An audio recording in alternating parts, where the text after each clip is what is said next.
আমাদের জীবন থেকে মনে হয় খারাপ সময়গুলো কাটতেইছে না। মানে মানে সোনালি আকাশ যে কবে দেখব?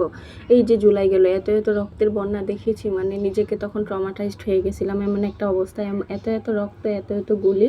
মনে হচ্ছে আজকে আমার ভাই অফিসে বের হচ্ছে, আজকে আমার হাসব্যান্ড অফিসে বের হচ্ছে, বা আমার ছোট ভাইকে কেউ ধরে নিয়ে যাবে, বা আগামীতে আমার সন্তানের কি হবে? এই ঘটনাগুলো খালি আমার চোখের সামনে ভেসে উঠতো। মানে খুবই খারাপ একটা অবস্থা মধ্যে দিয়ে আমরা দিন পার করেছি। তো এখন আবার হচ্ছে কি বন্যা, মানে এত ভয়াবহতা। কিছু জায়গায় দেখি যে একটা ছোট বাচ্চা একটা মানে বলের মধ্যে, মানে পানির মধ্যে ভাসতেছে, একটা ছোট বাচ্চা মানে পানির মধ্যে সাঁতার কাটতেছে, একটা প্রেগনেন্ট মা মানে বলতেছে, ভাই আমাকে ধরো, আমার পেটে 9 মাসের একটা বাচ্চা আছে, আমাকে একটু উপরে টেনে তুলো। আবার দেখলাম আখাউড়াতে এক 9 মাসের বাচ্চা পেটে নেওয়া অবস্থায় এক মা পানিতে ভেসে মারা গেছে। মানে এগুলা হচ্ছে কি আর নেওয়া যাচ্ছে না। মানে আল্লাহ আমাদেরকে যে কবে আমাদের দেশটাকে কবে সুন্দর করবে, আর এই ট্রমাটাইজড অবস্থা থেকে মুক্ত করবে আল্লাহই জানে। তো যাই হোক, তো স্বাভাবিক জীবনে মানে জানি না কবে ফিরে আসতে পারবো আমরা।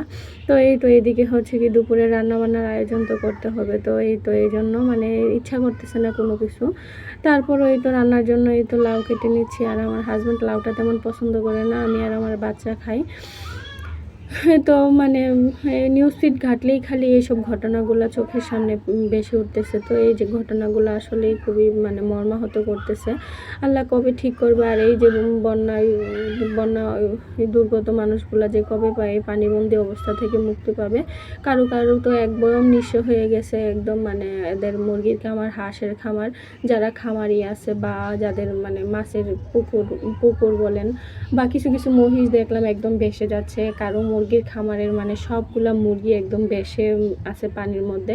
তো এরা তো বলতে গেলে একবারে নিঃস্ব, মানে ওরা যে কবে এগুলা কাটায় উঠতে পারবে আল্লাহই জানে।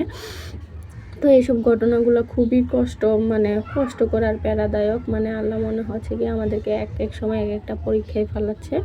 তো যাই হোক, এই তো আমি লাউটা কেটে নিয়েছিলাম, এখন এটাতে একটু মাছ ভেজে এখনই তো এটা লাউটা রান্না করে নিচ্ছি।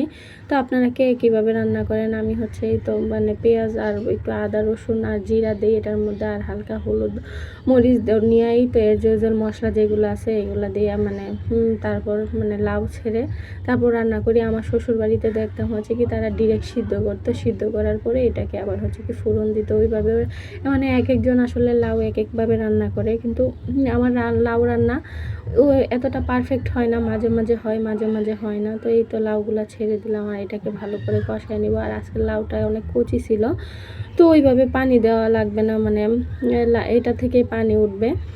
তো ভাবছিলাম মাছ ছাড়া রান্না করব। পরে আমার কাছে একটু হালকা মাছের মাথা ছিল, তো ওইটাই দিয়ে দিলাম আর কি। তো আমার লাউ রান্না প্রায় শেষের দিকে। তো আর তেমন কিছু আর তো ওইভাবে কিছু রান্না করি নেই। তো আর হচ্ছে কি ভাত আর হচ্ছে মাছের দু পেঁয়াজি করছিলাম। তো আপনারা সবাই ভালো থাকবেন, আর বন্যা দুর্গতদের জন্য সবার জন্য দোয়া করবেন, আর আমার জন্য দোয়া করবেন। আর আমাদের যাতে এই দেশটা সব কিছু মানে আগের মতো হয়ে যায়, এইটাই আমাদের সবার কামনা। তো ভালো থাকবেন, আল্লাহ হাফেজ।